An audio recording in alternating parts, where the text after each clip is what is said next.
لای هەمووان ئاشکرایە نزیکە یەک مانگە بەکرێگیراوان و هێزەکانی سوپای تورکیا لە ئاسمان و لەسەر زەمین بەلەمارێکی چڕۆپڕیان بۆ سەر شاری عەفرین و دەوروبەری دەست پێ کردووە و بەدایان فڕۆکە و تانک و زرێپۆش و چەکی جۆراوجۆر وەردومانی هاوڵاتیانی سیڤیلی ئەو شارە دەکەن.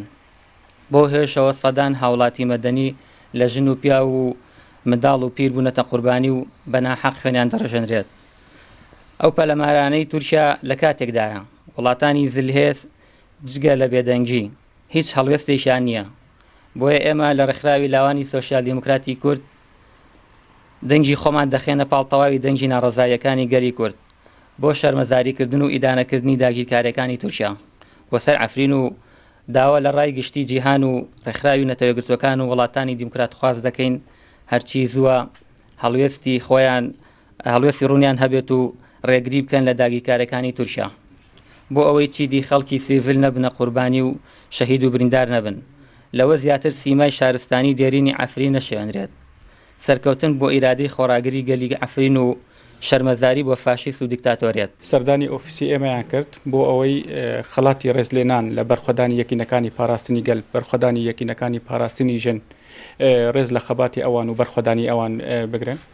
ئێمەش لەسەر ناوی شۆڕەشی ڕۆژاوای کوردستان لەسەر ناوی یەکینەکانی پاراستنی گەل یەکینەکانی پاراستنی ژن سوپاسی ئەم هەڵوێستی ئەوانیان دەکەین.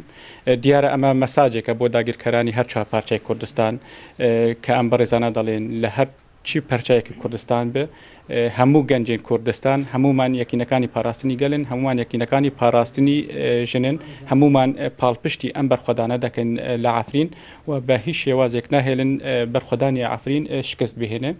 بۆیە ئەمە مەساجێکە بۆ هەموو دنیا و جیهانیش کە ئیتر ئەبێ ئەوانش بێنەتە سەرخەت و بێنەتە دەنگ بۆ ئەوەی ڕێگە بە تورکیا نەدەن زیاتر ئێریش بکات تا سەر گەلی ئێمەی سیڤیل لەسەر یەکینەکانی پاراستنی ئێمەش هەڵوێستمان هەر ئەوەیە بەرخۆدانی دەکەین لە هەر چاپارچەی کوردستان بە هیچ شێوازێک ناهێلن ئەم شۆڕەشە لە ڕۆژئاوای کوردستان شکست بێنێ. هەڵوێستی ئەم بەڕێزانەش کەوێتە چارچێوەی بەهێزکردنی شۆڕەشی ڕۆژئاوای کوردستان بۆیە ئێمە دووبارە سپاسیان دەکەین و دڵنیایشیان دەکەین کە شۆڕەشی ئێمە لە ڕۆژئاوای کوردستان هەر سەرکەوتن بەدەستدێنێ وەکو چۆن لە کۆبانیش سەرکەوتین بە دڵنیاییەوە لە عەفرینیش هەمان سەرکەوتن بەدەستدێنین.